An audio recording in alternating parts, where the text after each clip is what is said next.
Thanks for joining me. My name is Dustin McCumber. I am the Manager of Solutions Architecture for CenturyLink's Cloud Connect portfolio. So I got a team across the country that helps our customers connect into the public cloud service providers such as Amazon, Microsoft, Google, Oracle, and a bunch of others.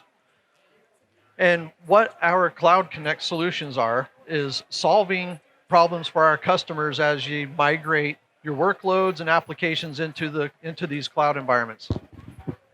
And in addition to those public clouds, also private cloud. Okay, so you might have co-location with CenturyLink or somebody else. We likely have the network connectivity to get into that, so we're connecting you to that environment as well. And the big so what is, well, we're going to accommodate for the concerns about efficiency, scalability, security, and using our global network, getting you connections into those public clouds, because we're in every region globally. With our breadth of network connectivity, you can see that we're in over 1,200 third-party data centers. Sorry, 2,200 now. The importance of that is, those are those on-ramps into those public cloud service providers like AWS and Microsoft, okay? Since we have had that type of connectivity there, that now means that our customers don't necessarily have to have that point of presence in that facility to connect into these providers. So we're utilizing our network-to-network interfaces to get you the connection there. That allows you to focus on the network elements that are delivered at your premise location or at your data centers, okay? Going to use our assets at that on-ramp to get to that cloud service provider. We also have a vast IP backbone and we have internet peering points with all of these major public cloud service providers. Now, one interesting thing that we've been working on for the last 7+ years has been a software-defined networking capabilities, okay? We've built out this architecture based off of Metro Ethernet Forum 2.0 architecture. And what that does is enable a lot of flexibility, visibility, and control. So now you can actually build connections on demand in real time and pay for it as you have it connected. Instead of this 1 year, 3 year, 5 year type of contractual length and paying a monthly recurring charge, now we're looking more at paying for it by the hour. It's more conducive to the same way that you're procuring and activating services and workloads in the cloud. Now we're bringing that to the network. We allow our customers to connect into these environments using point-to-point wavelength connections for those big workload migrations or for disaster recovery type of solutions. Also via point-to-point layer 2 VLAN-based Ethernet connectivity, as well as if you have an MPLS IPVPN network. We're able to take the cloud service provider and add it to that network as if it's another node to that. It's a full mesh type of environment where all of your locations on that same network can now access that or those resources. So everything that we've talked about from a VLAN-based service is all visible within the user interface that we provide you with the CenturyLink portal. Okay. We also, in addition to building that connection on demand, have dynamic capacity enhanced management feature functionality. That all is made capable by the software-defined networking aspects. Okay? Dynamic capacity allows you to double and triple your bandwidth in real time for things like those seasonal type of a need or time of week. Let's say you have a weekly backup that you do on Fridays. Okay? You now don't need to procure the amount of bandwidth for the max amount that you need. You more procure it at a committed type of a rate, and then the network's going to automatically adjust it as needed for that backup, and it's going to knock it back down when it's not needed, and therefore you're only paying for the extra amount of bandwidth for that time it was used. Okay? The enhanced management gets you a lot more visibility from end to end in the network. And many of our customers kind of share, this is kind of what it's like in my environment as an IT director, right? I have corporate policy that says my network has to be secure. Okay? It's MPLS backbone-based connectivity that we're referring to here, not internet-based connectivity with IPsec VPNs and whatnot, okay? So there's inherent security with that.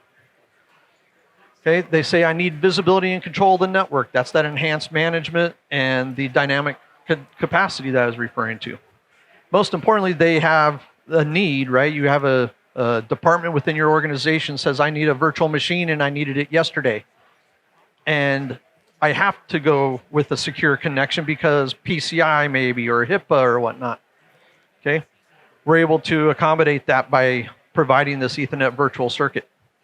And then you're paying as you go. So then when your that department is done with that virtual machine, you're not stuck with it for a year. You're able to tear down the connection that it supported and only pay for it for the hours it was needed. And this supports many different topology types. Okay, so you might be working with infrastructure as a service, with data center to data center type connectivity. So it's not just data center to a cloud, but you might have a private cloud in another data center. It might be your data center or somebody else's co-location. And with a hybrid cloud type of an environment, you might put infrastructure as a service into one public cloud, but then yet you're doing PaaS or SaaS in another one.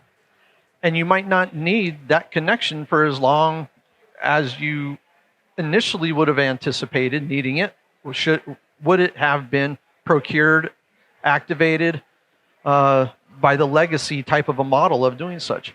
Now you're building that on demand so you can go into this diversity requirements you might have and adjust the connection based on a change in your diversity requirements. Okay? And another good one's in that dynamic multi-cloud. Okay? Many times you build out your workloads and your applications within the AWS cloud, and you put certain amount in the East region, certain amount in the West region, and then you have a fluctuation of the requirements, right? You have users are accessing this more over here than you anticipated, and now you can adjust that. You can adjust it by pinning up a connection from each region, and now you don't have to bring that workload all the way back to your data center to get it over into that other region, okay? So what that's helping with is a lot lower and predictable latency to keep that end user experience where it needs to be. Talked a little bit about the disaster recovery type of a use case thus far, but you know, our use case with some of our customers is I have a connection that is, let's say, 1 gig point to point. That is my primary. Historically, they would have bought a 1 gig for their backup, and that 1 gig goes unused, right? But it's just there to be safe, just waiting for that disaster. Now they can procure it at a much lower rate or not at all for the secondary connection, because you might be okay with standing up the new connection in a matter of minutes, right? Seasonal demand. In yesterday's general session, Gap talked a lot about the seasonal demand, and now the network can support that type of stuff along with the workloads. So as Gap, for example, was fluctuating their infrastructure, the network can then follow that as well. And large workload migrations, okay? Again, the ability to be able to adjust the size and pin up that connection in real time and pay for it by the hour is pretty powerful. So really, the takeaways for dynamic connections is the agility is there. So again, when the IT directors are telling us, hey, I need to be able to change things on the fly, it matches my cloud consumption model. So we got that covered. And predictable and reliable performance, right? Latency is a killer. It's creates that bad end user customer experience. So doing this across private network connections ensures the most predictable latency. Simplified security, again, not internet-based, inherent security by being a private connection across an MPLS backbone. And of course, we have global connectivity. So, we're using Amazon as an example. We're in every region globally and have multiple connectivity options into each direct connect or multiple direct connect locations into each region. So we can help you from a diversity perspective at the direct connect level as well as a regional level. Good job. Thank you, Dustin.